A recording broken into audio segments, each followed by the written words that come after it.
Bismillahirrahmanirrahim. Assalamualaikum warahmatullahi taala wabarakatuh.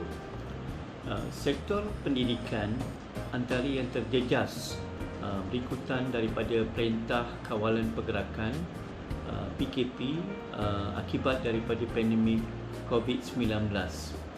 Apabila tiada lagi sesi pembelajaran secara bersemuka sejak penutupan sekolah pada tahun 2019, Kementerian Pendidikan Malaysia telah memperkenalkan satu program pembelajaran yang dikenali dengan nama PDPR, Pengajaran Pembelajaran di Rumah. Jadi untuk melaksanakan PDPR yang berkesan, sebenarnya perlu meliputi beberapa perkara yang utama sebelum kita memastikan bahawa PDPR yang kita laksanakan itu dapat mencapai kepada matlamat yang dihasratkan. Dalam perbincangan kita pada kali ini, kita akan berbincang berkenaan dengan faktor-faktor PDPR yang menyebabkan ianya tidak berkesan. Cabaran-cabaran PDPR boleh dibahagikan kepada 4 bahagian, iaitu yang pertama, cabaran yang datangnya daripada ibu bapa. Yang kedua, cabaran daripada murid. Yang ketiga, cabaran guru. Dan yang akhir sekali ialah faktor-faktor di luar kawalan yang memang sukar untuk diatasi masalah ini. Baiklah, yang pertama kita akan membincangkan berkenaan dengan cabaran ibu bapa, ataupun boleh dimasukkan di situ sebagai cabaran kepada PIBG sekolah. Pertama sekali, masalah disiplin murid di rumah. Untuk memastikan bahawa anak-anak bersedia untuk mengikuti PDPR, mereka perlulah bangun awal mengikut jadual yang telah disusun oleh pihak sekolah. Jadi peranan ibu bapa untuk mendisiplinkan anak-anak di rumah. Yang kedua, motivasi dan cakna daripada ibu bapa, di mana ibu bapa perlu mengambil berat dan memahami waktu-waktu PDPR yang telah disusun oleh pihak sekolah dan guru-guru tingkatan yang memberikan jadual-jadual mengikut kesesuaian dan jadual yang telah disusun daripada pihak sekolah. Yang ketiga, menyediakan peralatan dan memberikan peralatan ataupun peranti yang sesuai untuk anak-anak untuk tujuan PDPR, seperti komputer desktop, komputer riba, tablet ataupun talian pintar. Bukan smartphone sebenarnya tidak sesuai untuk melaksanakan PDPR. Ini perlu diingat oleh ibu bapa. Yang keempat, menyediakan capaian internet yang baik seperti Unify, data plan, top up yang mencukupi dan sebagainya. Dan yang akhir sekali, yang kelima, memantau kerja-kerja rumah online yang diberi oleh pihak guru kepada anak-anak di rumah. Inilah perkara-perkara yang perlu dilaksanakan oleh ibu bapa untuk memastikan keberkesanan PDPR dapat berlaku. Cabaran kedua PDPR adalah datang daripada murid, di mana murid perlu mempunyai daya motivasi diri yang tinggi, di mana inilah yang memainkan peranan utama, di mana dalam konteks ini hanya murid-murid sahaja yang mampu menjayakan PDPR. Murid-murid perlu bersedia untuk PDPR, bangun awal dan memastikan jadual-jadual PDPR dilihat mengikut waktu-waktu yang telah disusun. Yang kedua, murid perlu mempunyai disiplin diri yang sangat tinggi, kerana kadang-kadang waktu ketika PDPR dilaksanakan, pelajar-pelajar menutup kamera pada skrin mereka dan mereka bermain game online. Maksudnya dalam satu masa pelajar-pelajar membuat dua perkara, iaitu mendengar PDPR guru dan juga bermain game dalam waktu yang sama. Jadi disiplin diri ini sebenarnya kalau tidak datang daripada murid-murid, maka PDPR akan menjadi tidak berkesan. Yang ketiga, murid-murid perlu fokus kepada apa yang diajarkan oleh guru semasa PDPR berlaku, di mana guru-guru akan memberi nota, akan meminta murid-murid menyiapkan kerja-kerja rumah dan sebagainya. Perlulah diberi tumpuan agar PDPR ini dapat diikuti dan juga dapat dilaksanakan dengan cara yang berkesan. Jadi peranan murid ini adalah peranan yang sangat penting kerana penyumbang utama kepada kejayaan PDPR ialah datangnya daripada murid itu sendiri. Yang ketiga, datangnya daripada faktor guru, di mana sebenarnya guru-guru perlu mengajar secara konsisten. Guru-guru perlu mempunyai mood yang stabil, menggunakan aplikasi yang memang benar-benar mantap dan tidak bertukar-tukar kepada aplikasi yang berbeza-beza setiap kali hendak melaksanakan PDPR. Yang kedua, bila PDPR ini dilaksanakan, guru-guru perlu melibatkan semua murid-murid. Kalau boleh, panggil nama setiap murid-murid dan minta murid-murid memberi respon terhadap PDPR yang dilaksanakan pada hari berkenaan. Dan juga PDPR yang cikgu lakukan, cikgu laksanakan perlulah berbentuk dua hala, two-way interaction. Tak boleh 100% datang daripada cikgu. Maksudnya cikgu perlu memberi dan murid-murid perlu memberi respon pada PDPR cikgu. Yang ketiga, tingkatkan kemahiran digital di kalangan guru-guru. Jadi ketika ini kita boleh dapati bahawa terdapat banyak aplikasi-aplikasi yang baru dan juga aplikasi-aplikasi yang boleh memudahkan pelaksanaan PDPR dengan memasukkan unsur-unsur multimedia dalam PDPR cikgu. Jadi cikgu kena rajin belajar untuk mempertingkatkan kemahiran ICT cikgu.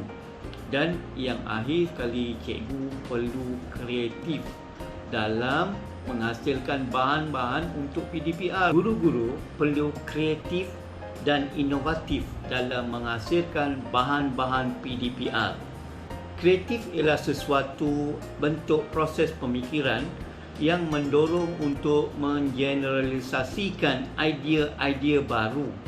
Ia melibatkan kombinasi di antara idea baru, idea lama yang diproses semula, membuat pemilihan dan menukar ganti menjadi sesuatu yang baru. Jadi guru-guru perlu menghasilkan bahan-bahan PDPR yang bersesuaian dengan kemahuan dan situasi-situasi pelajar agar mereka tidak menimbulkan rasa kebosanan ketika PDPR itu dilaksanakan.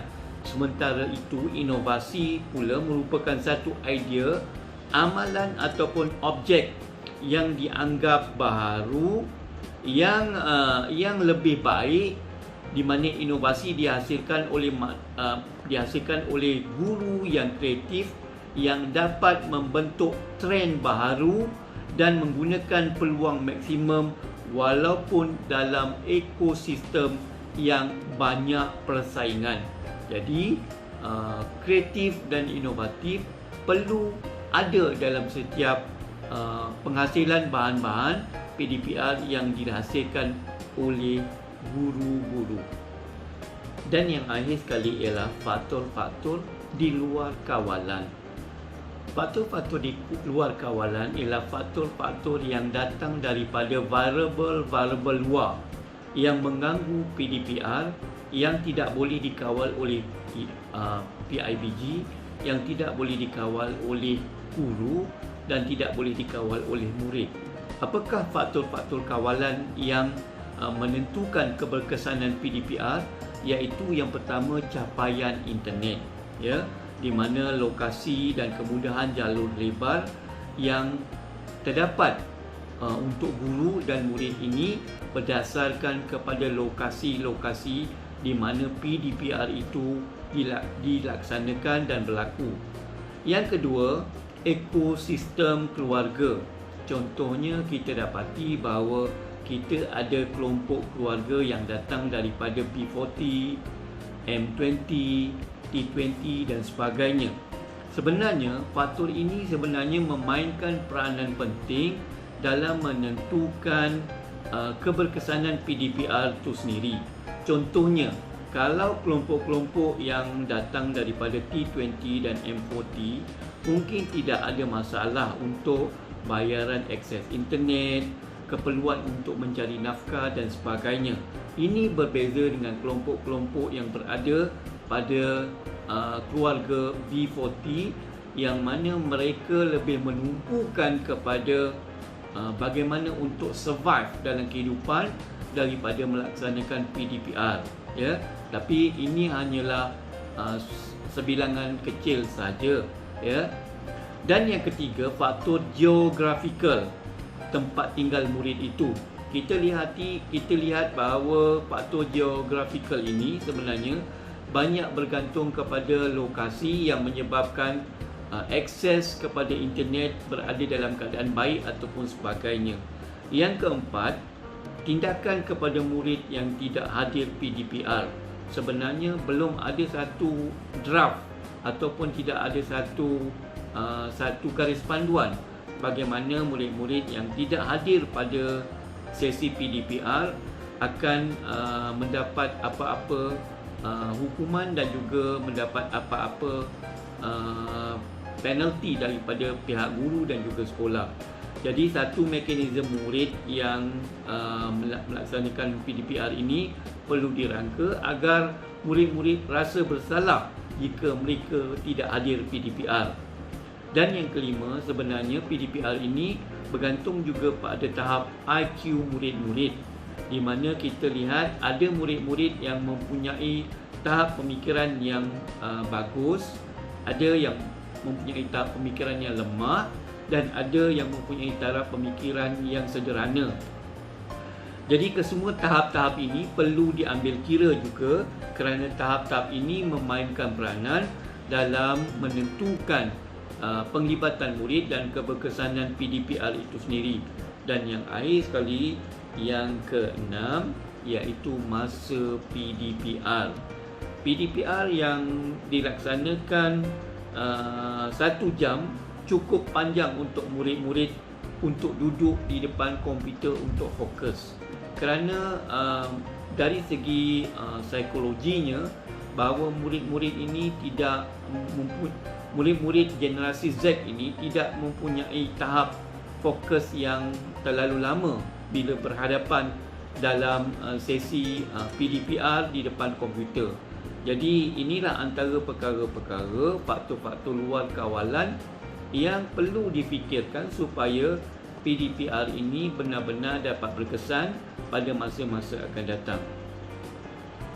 Tuan-tuan dan puan-puan yang saya hormati sekalian, sebenarnya rumusan daripada PDPR yang kita bincangkan pada hari ini, keberkesanan PDPR tidaklah datang daripada ibu bapa, tidaklah datang daripada murid, tidaklah datang daripada guru, tidaklah datang daripada faktor-faktor luar kawalan semata-mata. Tetapi PDPR ini sebenarnya banyak bergantung kepada semua variabel yang dinyatakan tadi. Jadi sekiranya ibu bapa, sekiranya murid, sekiranya guru-guru dan juga faktor-faktor luar kawalan ini dapat disatukan dan dapat diselesaikan oleh pihak-pihak yang berkepentingan, maka saya percaya PDPR ini dapat dilaksanakan dengan berkesan. Dan hasil daripada kajian saya mendapati bahawa terdapat peratus-peratus yang menentukan keberkesanan PDPR ini. Contohnya, peratus daripada ibu bapa. Ibu bapa dan PIBG memainkan 30% untuk memastikan PDPR ini berkesan. Manakala murid pula mempunyai 40% untuk memastikan keberkesanan PDPR, guru 20% dan faktor luar kawalan 10%. Jika faktor-faktor peratus ini dapat disatukan, maka PDPR 100% dapat dilaksanakan dengan baik. Ya. Jadi tuan-tuan dan puan-puan, sebenarnya kesimpulannya ialah sehebat mana pun PDPR, ianya perlu disusulkan dengan kaedah bersemuka, kerana sebaik-baik kaedah untuk pengajaran dan pembelajaran ialah kaedah bersemuka. Jadi PDPR hanyalah untuk memastikan dalam situasi-situasi tertentu seperti COVID-19 ini saja dilaksanakan secara menyeluruh, kerana pelajar-pelajar tidak boleh hadir ke sekolah. Tetapi kalau kita dapat menggabungkan teknik PDPR dan juga teknik bersemuka secara sekali bersama-sama, itu adalah kaedah yang paling baik sekali dalam pengajaran dan pembelajaran. Jadi tuan-tuan dan puan-puan, itulah perbincangan yang saya nak bincangkan dengan tuan-tuan dan puan-puan pada hari ini, dan saya percaya daripada masa ke semasa kita akan ada penambahbaikan berkenaan dengan PDPR yang kita laksanakan pada ketika ini. Jadi tuan-tuan dan puan-puan, dengan cadangan-cadangan dan cabaran-cabaran yang saya nyatakan tadi, ianya akan menjadi satu titik tolak kepada kita untuk mencapai PDPR yang lebih berkesan pada masa akan datang. Semoga kita mengambil iktibar daripada perkara-perkara yang berlaku pada ketika ini untuk mendapatkan sesuatu yang lebih baik pada masa akan datang. Sekian, terima kasih. Assalamualaikum warahmatullahi wabarakatuh.